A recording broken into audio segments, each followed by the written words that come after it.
As a climate friend Telangana president ఒకటే ఒక demand సామాజిక as a climate friend Telangana president ఒకటే ఒక డిమాండ్ సామాజిక న్యాయం లేకుండా పర్యావరణ న్యాయం లేదు.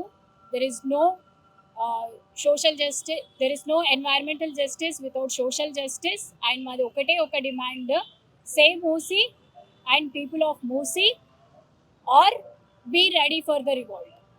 ఎందుకు చెప్తున్నా అంటే ఇది మీకు సెలబ్రిటీ పెళ్ళిళ్ళకి వెళ్ళడానికి సమయం ఉంటుంది, వేరే ఫుట్బాల్ మ్యాచ్లకి వెళ్ళడానికి సమయం ఉంటుంది, అందాల పోటీలకు వెళ్ళడానికి సమయం ఉంటుంది, వేరే దేశాలకు వెళ్ళడానికి సమయం ఉంటుంది. కానీ ప్రజలతో మాట్లాడడానికి, ప్రజల సమస్యల గురించి తెలుసుకోవడానికి మాత్రం మీకు సమయం ఉండదు. ఎక్కడో లేదు, మూసి ఇక్కడ మన హైదరాబాద్లోనే ఉంది, చాదర్ఘాట్ పక్కనే ఉంది, అక్కడ స్లమ్స్ పక్కనే ఉన్నాయి. ఇక్కడికి మాత్రం మీరు రారు.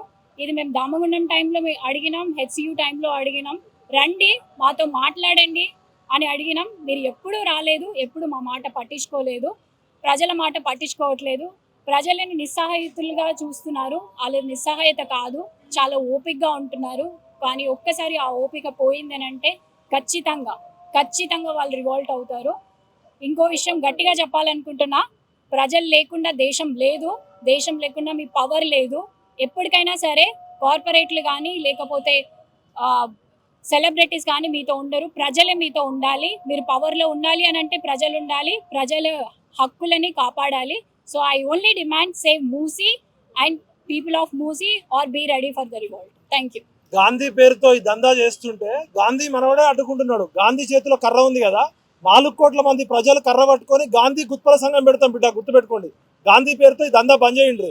అసలు గాంధీ మనవడికే లేదు, ఈ కొసరు గాంధీలకు మెప్పు కోసం ఈయన రేవంత్ రెడ్డి చేస్తున్నది. ఇది ఎవడు చెప్తాడు? ఇక పిచ్చోడి చేతిలో రాయిలాగుంది. కాబట్టి save Telangana, save Musi river. Musi నదిని కాపాడడానికి మేమంతా పనిచేస్తాం. కానీ మూసీ పేరుతో దందా చేస్తే గాంధీ చేతిలో ఉన్న కర్ర పట్టుకొని మిమ్మల్ని తరిమి కొడతాం. అసలు గాంధీ పేరు పలికే అర్హత వీళ్ళకు ఉందా? ఫస్ట్ ఏదో గాంధీ అనేది ఒక బూటకం. వాళ్ళు ఏమనుకున్నారంటే గాంధీ శిల్పం అనగానే అందరూ గాంధీయా అనుకున్నారు. అదే ఒక గోల్మాల్ అని అందరికీ అర్థమైపోయింది. ఇప్పుడు విషయం ఏంటంటే అసలు మూసీ మీద మురికి వాసన రాకుండా ఏదైనా చిన్నది చేస్తే చాలు. రివర్ ఫ్రంట్ ఏం అవసరం లేదు, అసలు అవసరమే లేదు, శుద్ధి చేస్తే చాలు అంతే. అది చేసి తర్వాత ఎక్కడైతే కూలగొట్టాలనో ఏమైనా అయితే చిన్న మాడిఫికేషన్ చేయొచ్చు. ఫస్ట్ వాసన రాకుండా చేసినాక ఇంకేదన్నా చేయండి. మళ్ళీ గాంధీని తెచ్చి ఈడబెట్టుడు. ఓకే, గాంధీ మనవడు అన్నాడు అంటున్నారు, నిజమే. గాంధీ నాకు కూడా తాతనే, అందరికీ తాతనే.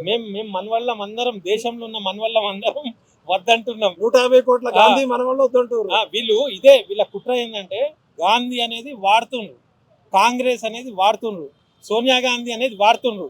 చేసేది మొత్తం కూడా వేరే టైప్ బుల్డోజర్ పాలనే నడుస్తుంది ఇక్కడ, యూపీ లెక్క నడుస్తుంది ఇక్కడ. ఒకవైపు మోడీ మోడల్ వద్దు, గుజరాత్ మోడల్ వద్దు అంటావు మీ రాహుల్ గాంధీ. ఇక్కడేమో సబర్మతి పేరుతో ఆయన 3000 కోట్లు సర్దార్ పటేల్ విగ్రహం పెడితే ఈయన 5000 కోట్లతో గాంధీ విగ్రహం పెడుతున్నాడు. గాంధీ కనుక బతుకుంటే AK-47 పెట్టి కాల్చిపడేసేటోడు వీళ్ళని. కాబట్టి చెప్తున్నాం, తెలంగాణ ప్రజలు శాంతి కామకులు. తెలంగాణ విద్యార్థులని, తెలంగాణ ప్రజలని రెచ్చగొట్టకండి. భారతదేశంలో జన్జీ మూవ్మెంట్ తెలంగాణ నుంచి స్టార్ట్ అయ్యే అవకాశం మాకు ఇవ్వకండి దయచేసి. ఇది ఫైనల్ వార్నింగ్. అంతే. ఈ తుమ్మల నాగేశ్వరరావుకి,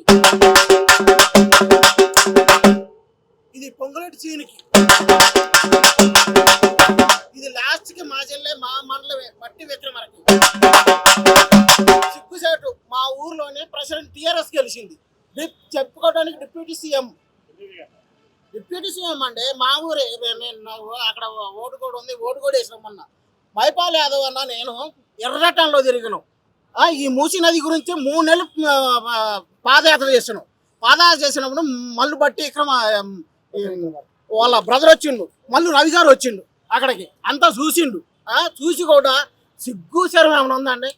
తినేది అన్నాం కదా, అక్కడ ఖమ్మంలోనే పిల్లలు, పసి పిల్లలు, ముసలోళ్ళు పాలన ఇదేనా? నేను కాంగ్రెస్ పార్టీ, నా చిన్నప్పుడు జైలుకు కూడా పోయిన రంగా గారు చనిపోయినప్పుడు ఉమ్మడి ఆంధ్రప్రదేశ్ అప్పుడు వంగవీటి మోహన్ రంగాని చంపేసినప్పుడు, ఈ పాపిష్టమైన రామారావు చంపేసినప్పుడు మా ఊర్లో దిమ్మ కడితే ఎన్టీఆర్ దిమ్మను పాల్గొట్టి 13 సంవత్సరాలు జైలు పోయిన వరంగల్ జైలుకి.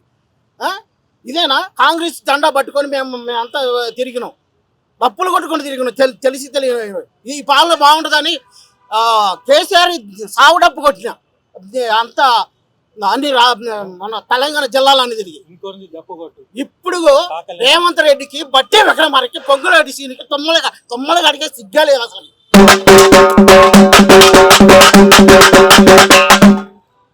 వాళ్ళు ఉసులు తగ్గి నాశనం అయిపోతారా మీరు. మంది కొంపలు కూల్చే మంత్రులు ముఖ్యమంత్రులు ఖబర్దార్. పేద ప్రజల ఉసురు తగిలితే మీరు ఆనవాళ్ళు లేకుండా పోతారు. పంచభూతాలు పగబడితే 10 నిమిషాలు కూడా బతకలేరు మీరు. గాలి, నీరు, భూమి అన్ని కబ్జా చేస్తారు. ఈ కబ్జా కవర్లో కాంగ్రెస్ కూలిపోవాలి. ఇంకొక అంశము, మొన్న ఒక పిల్ల చచ్చిపోయింది అయితే ఆ కుమ్మెరల. అయితే ఒక సాకలైనకు సామాజిక పరంగానే ఆయన టికెట్ వచ్చింది, ఆయన గెలిచిండు కూడా. కానీ ఇవాళ ఆయన ఏం రుజువు చేసుకున్నాడు? ఆయన బానిసత్వాన్నే ఎంజాయ్ చేస్తుండు. ఒక పార్టీ దిక్కు వకాల్తా తీసుకున్నాడు తప్పితే వాళ్ళ జాతిని రోడ్డు మీద వేసేసిండు. ఇప్పుడు సాకలోళ్ళ దాంట్లో ఆయనను అభిమానించేటోళ్ళు, ఆయనే పార్టీ దిక్కు ముగ్గు చూపించిండు. కానీ ఆయన మర్చిపోవద్దు, ఆయన సామాజిక కులం వల్లే ఆయనకు టికెట్ వచ్చింది, సామాజికం వాళ్ళకే ఆయన రిప్రజెంటేటివ్. కానీ ఇవాళ అధికారుల కోసం ఆయన బెండ్ అయిపోయి వాళ్ళ జాతినే పక్కన పెట్టేసిండు. ఇట్లాంటి ద్రోహులతోని కూడా బీసీ వాదం ఏదైతే నడుస్తుందో, మంచి బీసీ లీడర్లు రావాలి. ఈ సాకలేని ఎవరైతే అన్నాడు చూడు, వాళ్ళ దిక్కు ద్రోహి. అట్లాంటి సామాజిక అంశంలో మనం పోయినప్పుడు బీసీ వాదానికి బీసీలల్లో మంచోళ్ళని ఎన్నుకోండి. ఎవరైనా కూడా బీసీ కానీ, ఎస్సీ కానీ, ఎస్టీ కానీ మనిషి గుణం బాగుండాలి, వాళ్ళ జాతికి అండగా నిలబడేటోళ్ళు ఉండాలి. కానీ మొన్నటి ఎమ్మెల్యే లాగా అది నిదర్శనం కావద్దు. ఆయన పేరేంది? వీర్లపల్లి శంకర్ అనేట ఆయన కూడా గ్రహించాలి. పైసలు, హోదా, ఆ మినిస్ట్రీ ఫస్ట్ ప్రజలతో నీకు వచ్చింది కానీ పార్టీ వల్ల కాదు.